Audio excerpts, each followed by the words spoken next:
All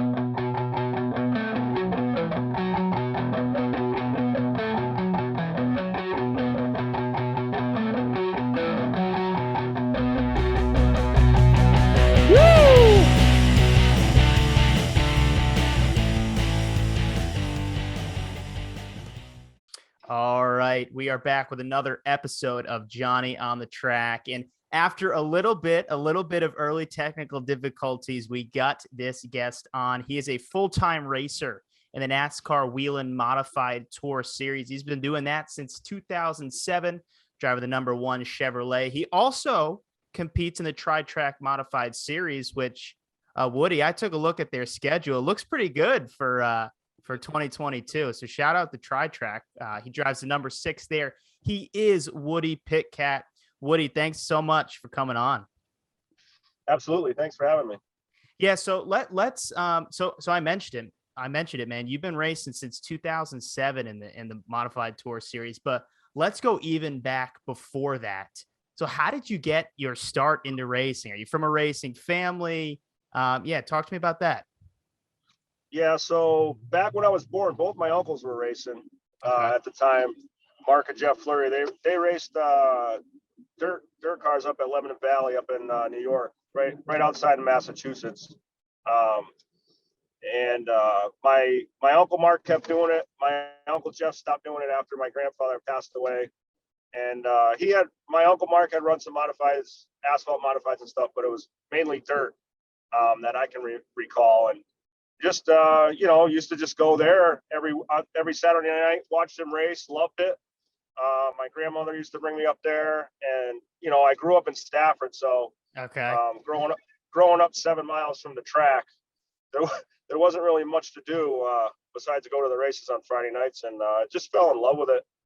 Right from when I was basically born in diapers, and I knew once I was old enough, I knew that's what I wanted to do. When a lot of these other guys that I race against were racing quarter midgets and go-karts and stuff at a younger age. I was riding in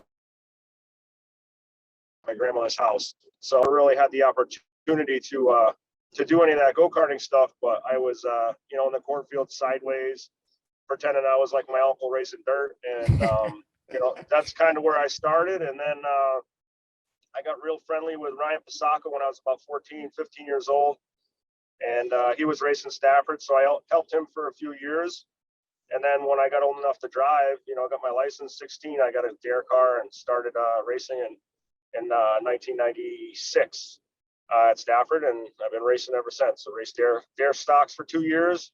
Then in 98, I moved up to late models and ran late models. I want to say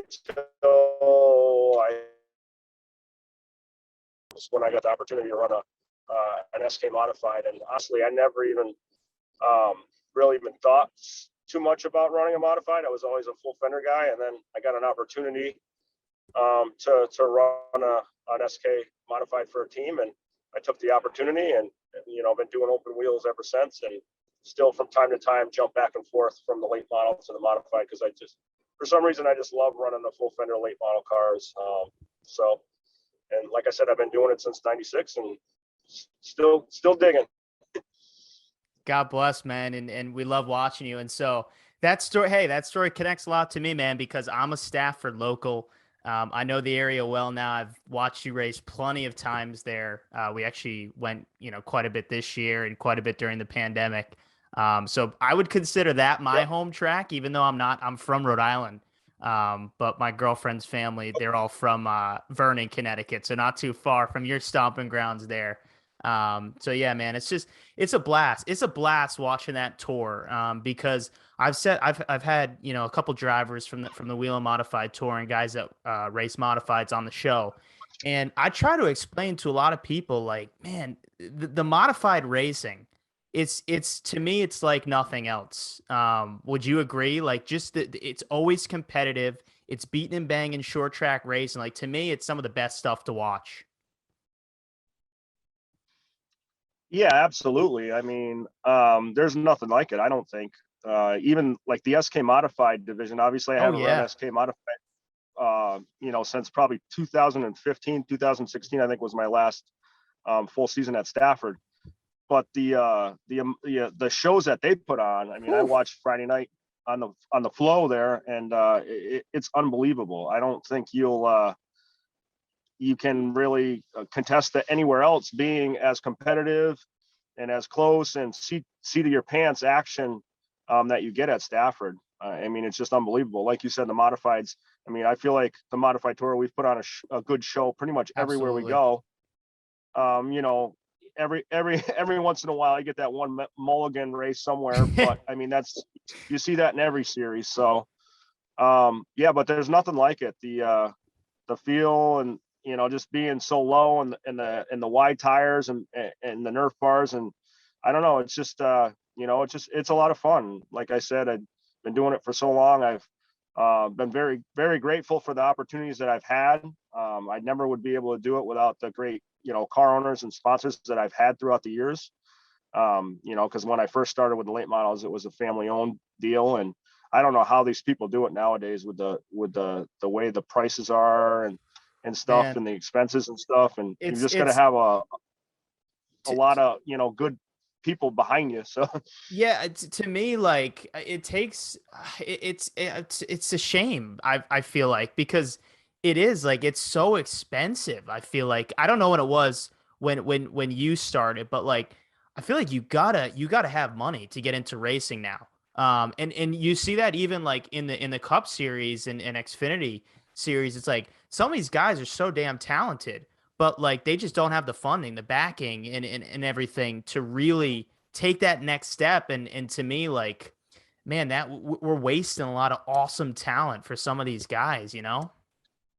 yeah, absolutely. I mean, my boss at work is a diehard NASCAR fan, so we talk about it all the time, and we talking about it this morning, like a kid like Ryan Priest. I mean, he gave up everything he could to take a chance on himself, and great for him. He did it, and he showed everybody that he could do it, and top Yeah. notch equipment, and got the opportunity. And we're everybody, obviously, in New England, and Connecticut, and even up here in Massachusetts, we're hoping and praying that he can get something down there, because he's a great just a great role model, I feel, to kids, and to everybody in and around New England. And obviously we wish nothing but the best for him. But and then another guy is my brother-in-law, Bobby Santos. There's no Hmm. reason why he couldn't be down there running with those young guys. But Yeah. like you said, it's just all about, unfortunately, it's all about either money or knowing the right people right now. Yep. And it stinks that that's how it's come. But I mean, kind of, I guess it's been like that. I guess you could say it's been like that all the time. But I mean, there had been times back in the day, Steve Park, for example, Carl Edwards was doing the business cards to get a ride. And Right. I think even Brad Keselowski at the time. So it's just a whole different generation now. And I mean, I even see it from, thinking about walking around at Stafford the last couple of Fridays here, that I had raced an SK modified for Dan Avery, and just seeing the atmosphere that was there, and the youth and everything, and the talent. It's totally changed from back Whew. when I was there. And it's great. I think, the sport is looking up. I feel, for short track racing, it looks really good. And especially Stafford Motor Speedway and the Roots. I mean, they do an amazing job down there. I'm sure you saw the post today about the Spring Sizzler. I mean, that's going Man, to I'm be, so excited, man. That's oh gonna be man, awesome. that's going to be. I mean, I know it's up against Langley, but I mean, if you ain't going to Stafford for $15,000, I don't know what more you have to do. So Exactly. I think that's going to be an amazing weekend. What a way to start a season. That's going to be a pretty amazing day weekend, I think. So obviously I'm looking forward to that, and just try to get my season back. Well, obviously to start a season, but try to get back on track, and Hmm. get back into winning form. This past year, I want to say it was probably the first year I haven't won a race, and I mean, I don't know how long going back. I didn't look to see, but I think I pretty much have won at least one race every year since I had been racing. Maybe going back into early 2000s, or maybe late 90s. But I guess the streak has to end. Every streak Every ends. streak. Every streak. um, yeah, but and it wasn't for, effort or, the right pieces or anything like that. It was just one of those years. I feel like ever since we had this pandemic, the last 2 years have been weird, definitely weirder around the racing and around the track. So hopefully we can get back on track and get back to more of a normal atmosphere down there at the speedways and get back into winning form. Preach, man. Absolutely. All right, so let's go. So you talk about winning form, you talk about winning. I want to go to probably two of your career defining wins. And I want to I want you to tell me what they meant to you. So we'll first take it to one of what I think we just talked about, the Spring Sizzler, one of the most historic races in all of motorsports. That's been, they're doing this is the 50th running this coming year, 2022. You won the 44th. Just what did that mean to you, man?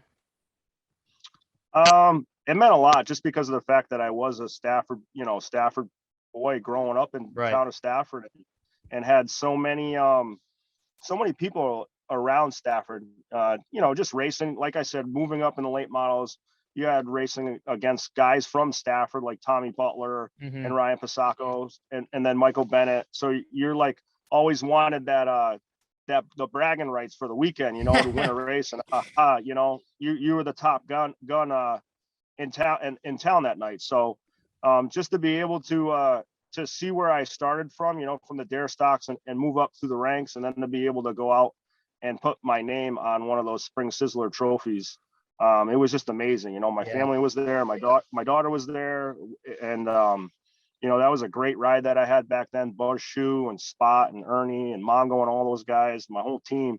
That was just amazing day to be able to cap off and win that a Sizzler like that. And, hopefully, like you said, 50th, maybe we can get another one. 50th and 15,000. Woody, how's that sound? Yeah, that would be really cool.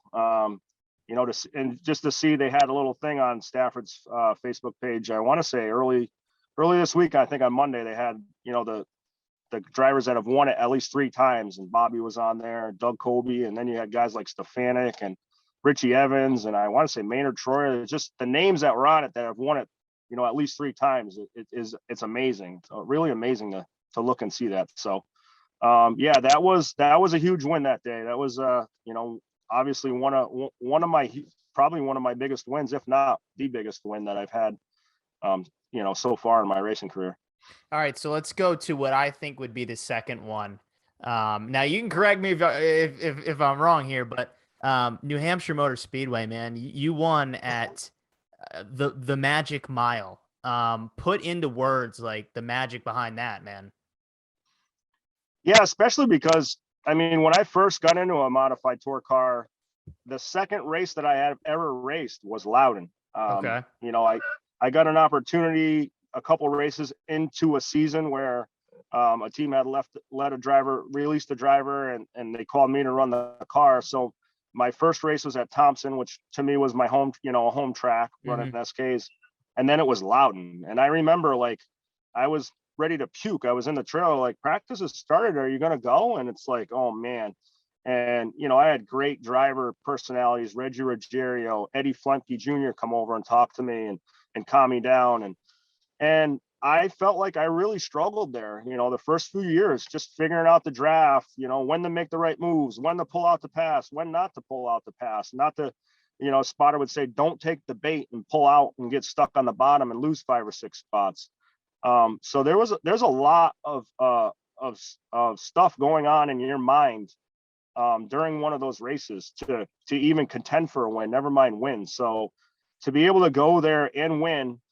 And another great example was I used to go there with a guy named Jimmy Peterson. He was a huge help when I got my dare car. I left it at his shop. He raced late models back in the day and was multiple late model champion. So I used to go to the races with him and watch the modifieds race and cheer for Chuck Hosfeld and scream for all those guys. So to ever think that I would even have an opportunity even go out there and race and then have an opportunity to win, it was just unbelievable. And I had a Joey Logano in victory lane. He came to congratulate me, and he was yelling on the top of the trailer. It was just, again, it was another amazing feat. And the fact that Bobby won the July race that year and I won the September race. It just was even more fitting, for both of our families to be able to go out there and do that year. I see we're losing some light here. I might have to hit a light, but That's all right. yeah, so that was just, it was just another amazing night. And I mean, I obviously have a lot of other wins to add. I mean, I won the SK 150 at Stafford. I came from 2 laps down, had a flat tire, went 2 laps down, got all my laps back, came back and won that. I won a 100-lap SK modified race at Stafford. I won a 100-lap late model race. I won a 50-lap late model race, a 150-lap late model race. I won the North-South shootout twice. I mean, the list goes on and on. I won a big modified race at Waterford the first year that I went, the Budweiser 150 for Jimmy Page. And again, like I said, it's just a testament to the teams and sponsors and crews and the surrounding people and supporters that I've had in the past and right now. I've been just so lucky and so grateful for the opportunities that I've had that I wouldn't change anything for a moment. It's been an awesome ride. And, hopefully, obviously things change throughout the years. I'm getting older now and I got, young kids that are growing up and a family and, got to make time for them too. So I know every year I keep saying I'm going to slow down and it seems like I either don't or I add more to my plate. But, going into next year, I definitely, won't be traveling as much and racing as much. But there's so much modified racing and so many modified series now just in New England alone. Yeah. I feel like just looking at it, you can get anywhere from 22 to 28 races. Oh, easily. And stay right in New England between tri-track series, open modifieds at Stafford, open modifieds at Thompson, an open late Loudon race, and then they added an open race at Claremont. You never know what Waterford's going to do. So, and you're competing against like guys that come to win that and can win. Like that whole field usually is just stacked, and that's what makes it awesome. Yeah, no, absolutely. I mean, it's no joke. That tri-track series is no joke. It's just to get into the race is like a win, and especially with the draw. I know they changed it from not being such a draw at Seekonk, and it seemed to work out really good. Even though to me it seemed a little confusing, but once we figured it out, it was.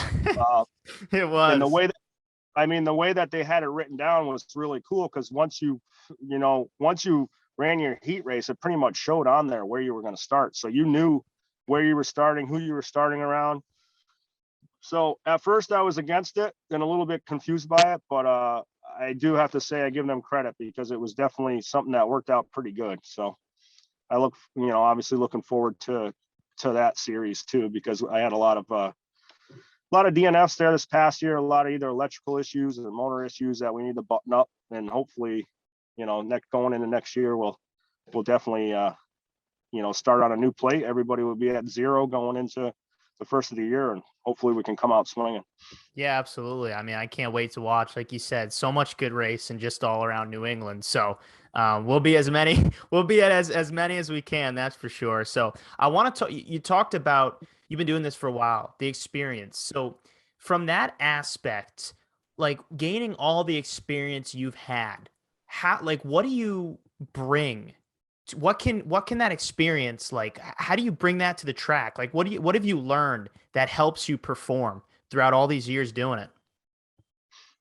I think a lot of it is just patience. You learn a lot of patience. You learn a lot of when to go and when not to go, when to let somebody go. A lot of respect for other competitors and what people are doing, but like the patience thing is a lot of trying to see what somebody's doing in front of you and try to kind of dissect how they're going, how their car's going, and figure out where you're a little bit better on the track, what corners you're better, if you're better on entry, getting into one corner, or if you're better on exit, where they're struggling, to try to set them up to move them to make a move to pass instead of just getting in there and moving somebody out of the way. So a lot of it was patience. It took a long time. And then obviously, I used to run multiple cars in one night. So going back and forth from the late model to the modified and telling yourself, that's crazy, which car you're in. Yeah. So,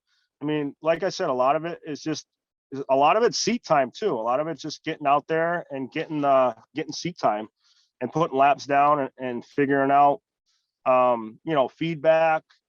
That was another thing that I had to work on, throughout the years was just getting more input and what's the word I'm trying to think to use, just to give my, my team and my crew chief better feedback to make the car better, to go out there. I remember kind of getting in a fight with somebody because I felt like there was one year in the late models, it was the same top 5 every week. No matter where we started, we were always the top 5 us drivers, and it would all be different. One week I'd be second, the next week I'd be 5th, but I couldn't just get over that hill to get in the victory lane. So I said something to my the car builder at the time, and he said, well, if you would stop complaining about, the other people winning and just, take more time to yourself to tell me what the car is doing and what you need, you'd probably be in victory lane. So I remember being all mad and pissed off and left that night all mad. And then when I got home that night, I really thought about it and said, all right, this is when I need to just work on paying more attention with the fine detail to give them better feedback. I mean, I'll be coming down after practice. I'll be rolling down, down the front stretch, down pit row, coming off the track, and my mind's already going on what the car's doing, what I think we should do, just to give them my 2 cents on it and then let them figure it out from there. So it's like I said, it's been long. A lot of people, they always ask me for advice at Stafford because Stafford seems like it's a unique place. And if you can win there, you can win anywhere. And, both corners are different. And I try to give them as much feedback as I can, but it's all, I feel like once you get out there and you do it so many times, it's just in your brain, you know where you need to be, when you hit a good line. I mean, and it's just a lot of it. I would have to say a lot of it is the seat time. I totally, I can see it, one, and I just agree in general, because if you notice, right, like you said you're a big NASCAR fan watching every Sunday, you watch the Cup Series guys, like without the practice and the little qualifying, like you can see how much it's had an effect on certain drivers just because they can't relay that feedback. They don't know until that race day what they need. And so right. I mean, it's just been clear to see, like, you look at a guy like Kyle Busch, where he was winning 5-6 races a season, right? And then the last couple of years, he's had speed, he's run well, but the wins, and he credits, or he, says a lot of it is just because he can't get that feedback and give the crew chief what he thinks he needs. And that's just due to, like you said, seat time and not being able to practice and qualify, All right, so one of the things I wanted to ask you about, Woody, is we talked a little bit earlier about Ryan Preece. So in the Whelen Modified Tour, man, you're racing against Ryan Preece. You mentioned Bobby Santos, Doug Coby, Justin Bonsignor, the young kid that came out of nowhere, Patrick Emmerling. You even had a couple races against Ryan Newman. Like, what's it like going out there and racing against like that type of competition, each time you're out? Yeah, I mean, it's awesome because if you think about it, it's the best of the best. Sometimes people complain about Ryan Newman coming in and causing havoc and causing people points and this and that. And I mean, every time I've raced with him, he's been nothing but a gentleman, and just he races you like you want to be raced. I feel, and I know Richmond, I followed him up through after a pit stop, and it was wild to watch the moves that he was making and where he was going on the track. I was like, holy cow. But yeah, and then like you had said, I mean, Patrick Emmerling, I've had a pass with him. He drove for a car owner of mine, moving up through the tour earlier in like 2013 or 12. And I feel like he's come a long way. I think he's done an amazing job for where he started to where he is now. He's progressed, so much and proved so much. And I mean, it's really an awesome just a story to see, where he's come from and where he's done and what he did compared to what he is now. I mean, competing for a championship, so, and then you have other guys. Perfect example is, Tyler Ripkema. He come in, he's a young and up and coming guy. His sister actually lives right around the corner from here and watches my kids from time to time. And he's another that just, jumped in and finished second at the first race of the year and, had a shot of winning. And that's what it is. It's people like that growing up, even like, you said you've been going to Stafford, so, watching the SKs, you got, which is really cool is you got a lot of second generation kids like, I know who you're talking about. Yeah. The Pulio kid, you got Brian Narducci coming up. You got obviously Marcello Rafano. He's been running for a couple years. Mike Christopher Jr. He's there. Yeah. Just all the second generation guys that have a racing background that are, starting to get involved. It's really cool to see, and like I said earlier, I really feel like Stafford out of anybody, the future really looks good because of the fact of all the second generation drivers, what they do down there. They do an amazing job. I mean, they had pictures, a couple days ago of the sign-in booth or, the ticket booth. It's gone, like, because they're updated. It's, even I thought it was funny a couple years ago. You go to the bathroom and you can be taking a leak and watching the race on TV. Yeah. It's just they do an amazing job, honestly, with what they do down there. And I think a lot of it's got to do, with the younger kids, Paul and David. They just, they've got the younger generation. They're thinking of everything that's going on in the world. And obviously they race. So that's awesome. And they got it going on, it's awesome. It's awesome to know that I've been there for so long and grown up to be able to race there for so long. And even I never really think about it, and it's pretty humbling, but to be second on the all-time win list there is pretty amazing to look at the names that are around me. And I know Keith is, nipping on the heels, probably going to go by me this next year. It's just, it's really amazing to think how long I raced there and to look and to have your name behind Teddy Christopher and obviously Keith and, all the older people that had raced there in the past. It's just, it's really, really cool. It's really humbling. And it's really, like I said earlier, it's really grateful just to have the opportunity to be able to do it for so long and to keep getting unbelievable car owners and unbelievable sponsors to back you to do it. It's been really a dream come true, honestly, because growing up, I never thought of anything. I just started race my four-wheeler, and when I could race, and I've never thought of anything else but going to the track and racing, every weekend. Yeah, and it's funny. So we were literally just talking. You're gonna see in this video, you're gonna see a little bit of a scenery change. Woody somehow went from outside in his truck. Within seconds, he teleported into his own home here. But we were just talking. You mentioned how much it's adapt and how Stafford is doing a great job. And we're talking about the SRX race. Like, just look at that. A sold out crowd. They're able to get that and bring young fans who watch, like myself. Who's a younger fan, watch Tony Stewart growing up, and then some of the old guys, racing and what they were able to do there. And I think that just, spells out what you were just talking about. And you're right. I mean, the future is bright in all these series. And that's why I'm such a big fan and really have these past years going to Stafford just become, a big fan. So, yeah, man, I do want to ask you. So you talked about the all-time wins list at Stafford there, but it seems like on the Whelen Modified Tour, Stafford is not going to be one of those races on the schedule. Are you a little upset about that? How does that make you feel? Yeah, absolutely. I would have had imagined they would at least have one. I agree. Especially this past year with them, basically crowning the champion at their track, which I thought was pretty cool. And I thought they could build off of that. I was almost thinking, I was talking to, Doug Dunleavy. He's a big supporter of mine. I was talking to him about it.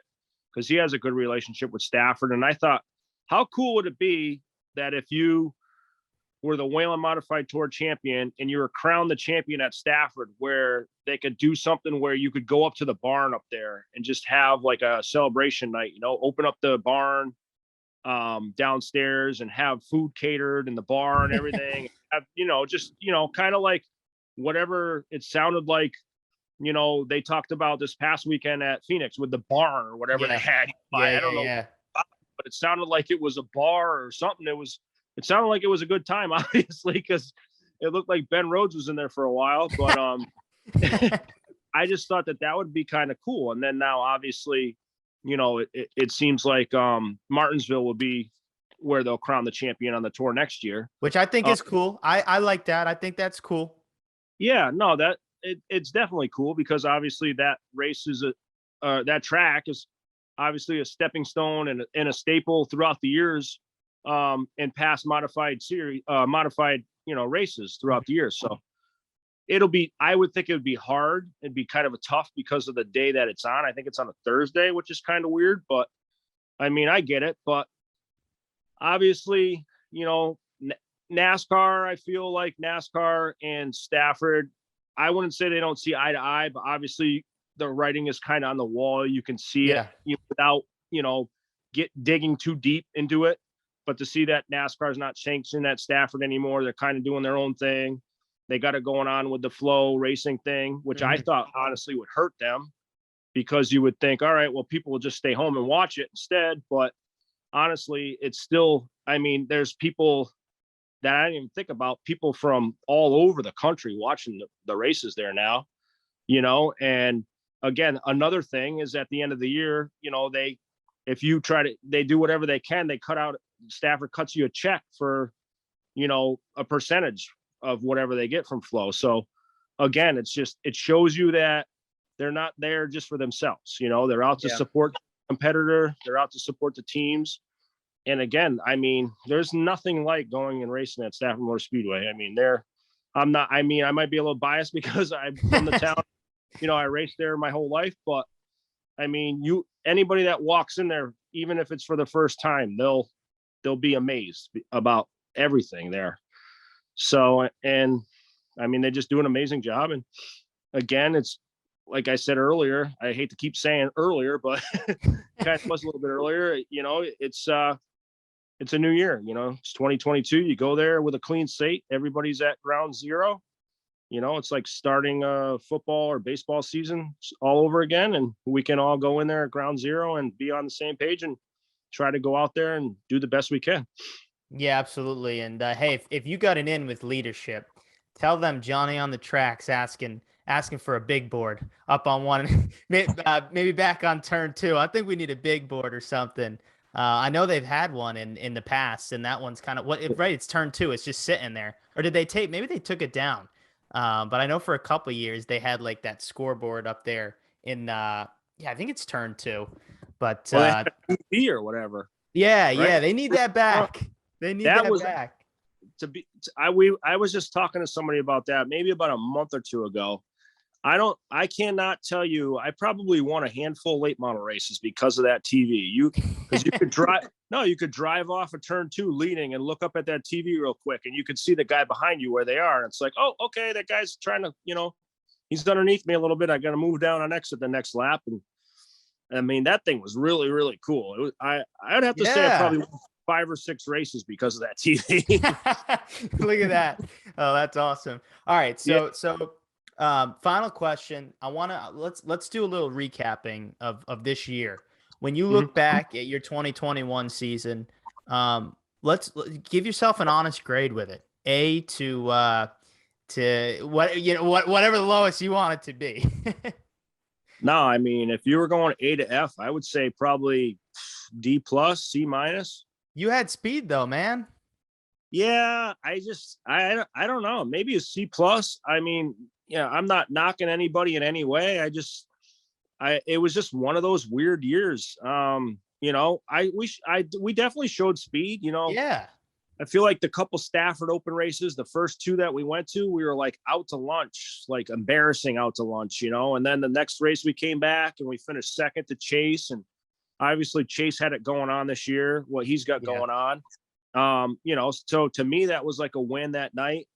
And then we went back for the last race there, and we were up front, and we pitted, and I told him to tighten the car up, and it was too tight, and the motor broke. That did, man. So, all right. So I gotta tell you. So it's funny.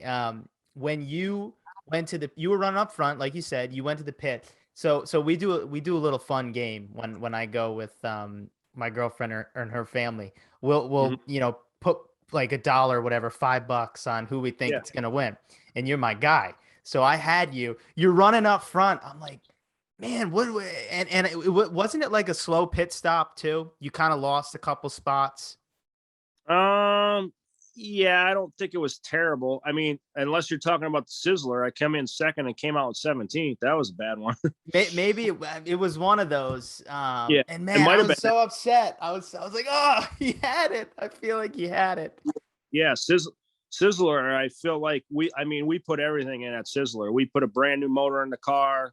We went through the car. We actually practiced the 2 weeks before that, found something that really worked, and we put that in that car. Dunleavy gave us a brand new motor to go there. Like we threw everything at it to go out there and finish off on a high note.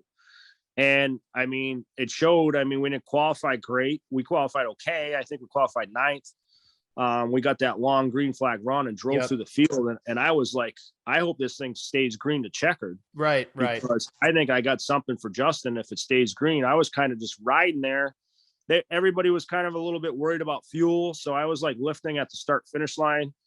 And then I was waiting until about 20 laps to go. And I was just going to let it rip and see what I had. And then they had the caution there, and that was it. We came in and we had some problems on pit road, couldn't get out, got out 17th, and then got in a wreck. And it was just, like I said, it was just one of those weird years. And I mean, I guess it happens, and yeah, I don't know, maybe my grade's lower than I should be. I mean, I'm always, I think it is. I think you're being a little hard on yourself. You got a lot of speed. I'm always that type of person. I'm hard on myself. But like you said, you're right. I mean, Beach Ridge there, the tour race at Beach Ridge, we led some laps. We were just on a different, pit cycle there. I feel like we should have finished better there than we did. I mean, honestly, that last race hurt us because we were I think we were at one point there, we were third in points. I think we were in front of Silky when we were running second, and we fell all the way back to 7th, I think, on the tour points because of that. So, I mean, realistically, I think we could have finished top 5 in points. We had some good runs at Riverhead, a place where everybody's like hates to go. And I feel like people spin themselves out before they even get there. But I mean, we had some good runs there. We ran good at Oswego. Richmond, we struggled in the day, but we finished all right. It's just like you said, I think we showed a lot of speed, but I don't know, just could never get enough to get in that win column. So looking forward to 2022, what do you think's got to change to get back in victory lane? We just gotta get rid of that, go through the cars maybe a little bit better. We got to get rid of those electrical issues and the motor issues and little stupid stuff like that. I think I could do a little bit better the last couple of years with the COVID. I maybe slacked off with like either going to the gym or, running around here. Sometimes when I come home from work, I take a run and kind of just been, kind of lazy. I don't feel any different in the car. I don't think I'm, getting tired in the car or anything like that. But obviously I think if the stamina is a little bit built up a little bit better, you could probably get up on the wheel a little bit more and do a little bit better. So I think there's a lot of things that I could do different for next year. And, I think we're going to go in there. We're going to take our time a little bit better. We're in a better spot this year. Obviously last year with Stan's car, we got wrecked really bad at Stafford, climbing the wall and pretty much destroying the car and had to rebuild it, where, this year at Seekonk, unfortunately we had another electrical issue, but the car's in one piece. So just take our time to go through everything a lot better this year and update everything to the best of our abilities. And that's about it. Hopefully, knock on wood, we can come out of the gate swinging and have a better year. Yeah, man, we can't wait. We'll be watching and rooting for you. All right, so we got to do one more. We got to get you before you go. We got to get you playing one of our Johnny on the Track special games here. This one we've never. This is the first day I just came up with this one Oh, yesterday when I was planning for the show. So this one, it's a one word game. So I'm gonna tell you, I'm gonna give you a track, and basically you're gonna one word kind of describe like hate, crap, shit, love, difficult, something like that. I don't know, whatever. You have fun with it, all right? all right. All right. So the first one, all right, I don't want to do that one first. We'll make our way the other way. All right, Richmond. Cool. Okay, yeah, I agree. I agree. Richmond's a cool track. Ooh, Myrtle Beach. Terrible. When was the last time you've been there? It's been a couple years. I want to say the last time was one of the open races in November that they do. Okay. I went there they did twin races. It's kind of a funny story. So I drove for the Hills, David Hill, and we raced. I think there was 240 or 250 lappers, like a 40 lapper on Saturday, 40 lapper on Sunday, or Friday, Saturday. I forgot what it was, but so he had this cardboard box that was painted like a piece of lead, and it was Okay. legit. Like it looked like legit. Like it had the Sharpie marks, like with little like holes, like where the bolts would go through Yeah, it, yeah. and everything. And he put a number 1 on it for Burt Myers. Okay. So he said, if you need a caution, just chuck this thing out the window. Oh my God. Like, all right, cool. So I got it underneath the seat, and I don't know. I drove up to 4th or 3rd, and then that place, it just eats the tires, like it's Yeah. that track has got no grip. It's terrible. So I was going good early, and then the car just went away. So I'm like, all right, I need a caution. So I'm chucking this lead out. Oh my God.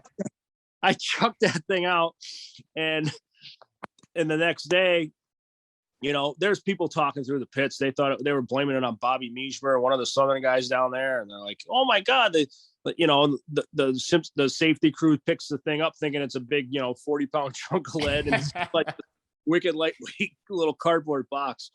And everybody thought it was Bobby Meismer. And it's like, oh yeah. They're blaming. I'd never told anybody, they're like, so I don't know. Somehow it came out. I'm like, oh man, that's really funny, and I was just going with it. And then I told Eddie Harvey, because I started driving for him the past couple of years. And I was like, yeah, I was the one that had it. The Hillbillies had it. You're We giving chucked people that thing ideas on this show, Woody. Oh man, it was so funny. Like they were all spun out, all butthurt. And I remember sitting in the car the next day. I was sitting in the car playing on my phone, and they came over to the car, one of the officials, and they were all sticking their hands in there looking. Don't be throwing anything out of the car today. I'm like, what are you talking about? It was so funny. That's awesome. That's all. That is a really good story. Yeah. All right. So now we know Myrtle Beach. What did you say? Shit. No, I just said sucked or terrible. All I right. think. Yeah. It's terrible. All right. And hopefully nobody comes back watching this show and it's like, he's the guy that threw that stupid thing out the window. I mean, it stinks because that area is really cool. Like the places that we stayed, stuff around there was really neat. And obviously the weather was great. The fuel prices are cheap. I got the gas station. It was a cool little place. It's just the track. I don't know, for the modifieds. I mean, I feel like it's like any other track. If you go there and you have a good setup and you run well there and you have good equipment, then it probably works good. But I don't know. I just feel like every time I was there, we just missed it, so I don't know. All right.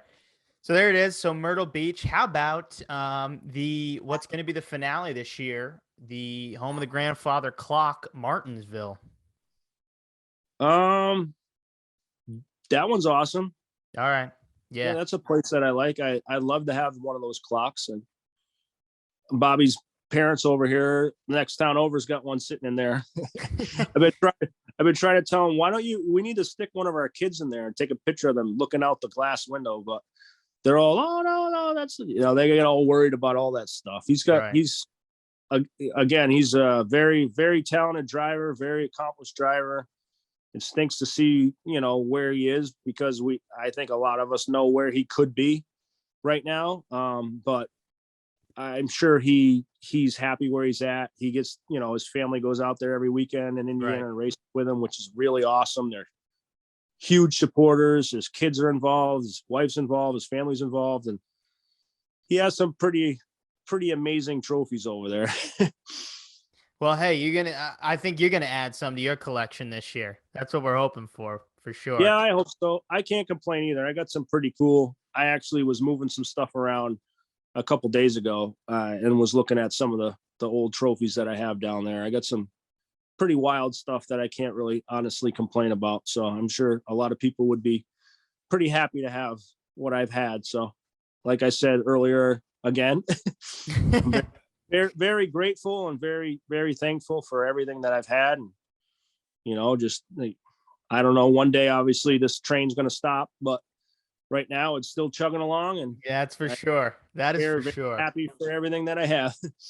Absolutely. All right. So how about let's go, well, you know, a track that I enjoy the atmosphere, but the actual track, the shape and everything, I'm not the biggest fan of. Seekonk Speedway. No comment. No comment. No comment. I like that. Question. Yeah. I don't know what it is. Like at some point to me, you need some straightaway. You just do. That's kind of how I see racing in general. And so, like I said, Seekonk, both tri-track races, great crowd. I mean, really good crowd. But well, it's actually funny. The first one, if you remember, got rained out. I think it was a Wednesday night. Yeah. And that crowd was amazing.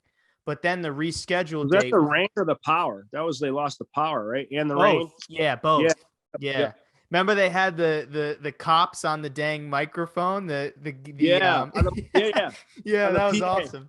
That was like funny. Roscoe P. Coltrane. Yeah. Yep. All right, so no comment. No comment. Yeah, I don't mind that place. I've had good runs there. I finished second there. I ran a Pro 4 modified there for the first time and won.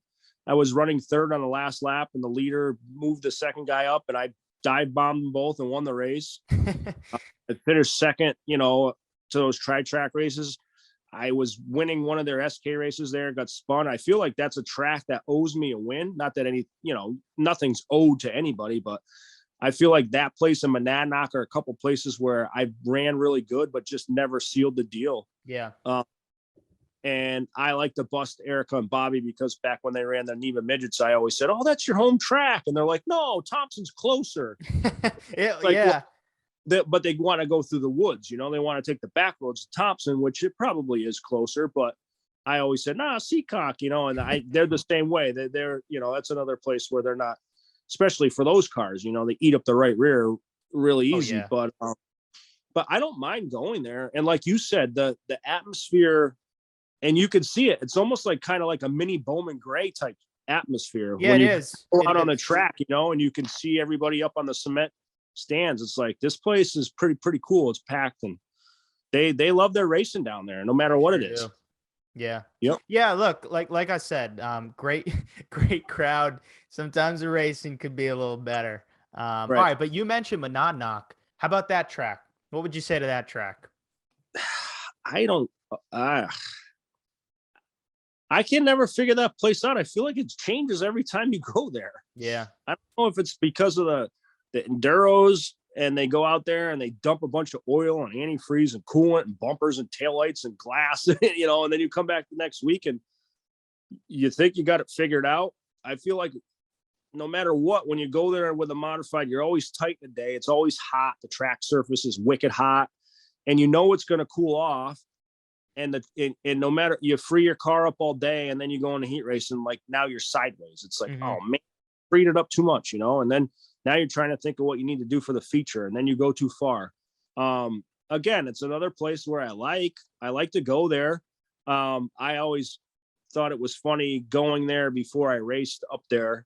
I wanted to say that's probably one of the coolest areas. If you're into like drinking and going to beer gardens, that is one of the I am.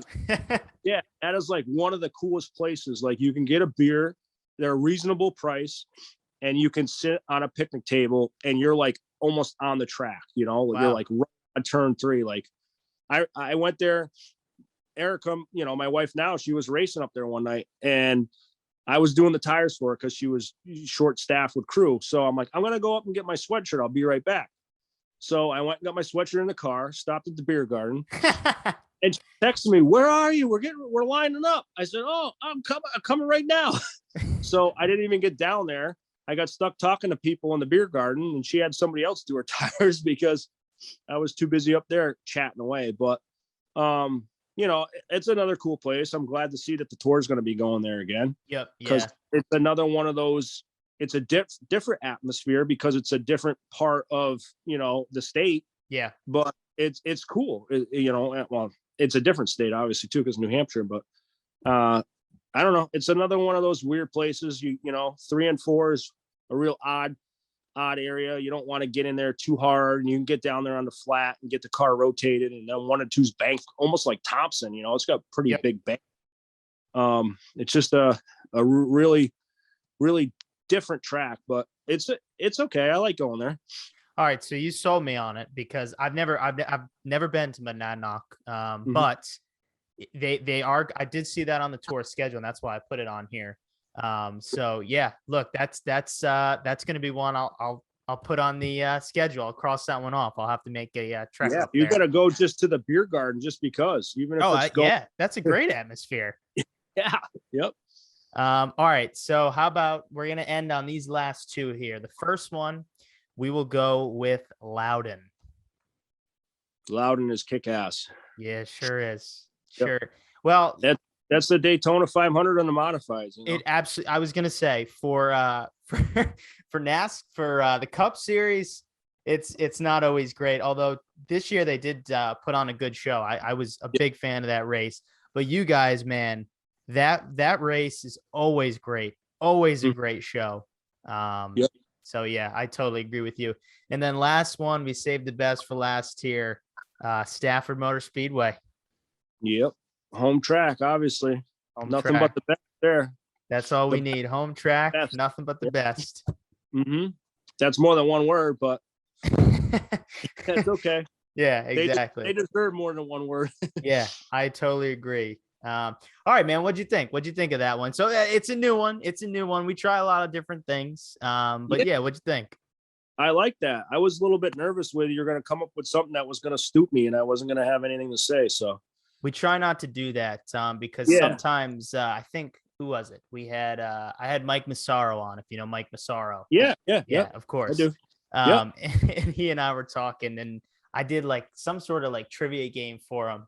And I forget what the actual question was, but it was something like, can you name like five, let's say, Cup Series drivers that raced at Stafford? He's going through this name. And I'm like, oh, well, what about Dale Earnhardt Sr.? And he's like, Dale Sr. raced like one time there. He probably blew an engine on like the third turn. He didn't race there. And so, I got stumped in the end. So we try to avoid the trivia games. But anyway, so yeah, man, I'm glad you enjoyed. And like we said, I can't wait to watch you guys this year. Good schedule. And yeah, I can't wait to meet you at one of these races. Yeah, absolutely. Come run me down. Absolutely. I take some time to chat away. We'll do. Well, I was going to say, well, I'll meet you in the pits of Stafford, and then up at Monadnock, I'll grab you a beer from the beer garden. How's that sound? That's perfect. You could show me going around the track. Yeah, absolutely. Give me the salute. Yeah, for sure. Just make sure you're not throwing anything out your window. All right. No, I won't. All right, man. Thank you so much. This has been Johnny on the Track. We had a great guest in Woody Pitkat. Woody, thank you so much. Thank you. I appreciate it.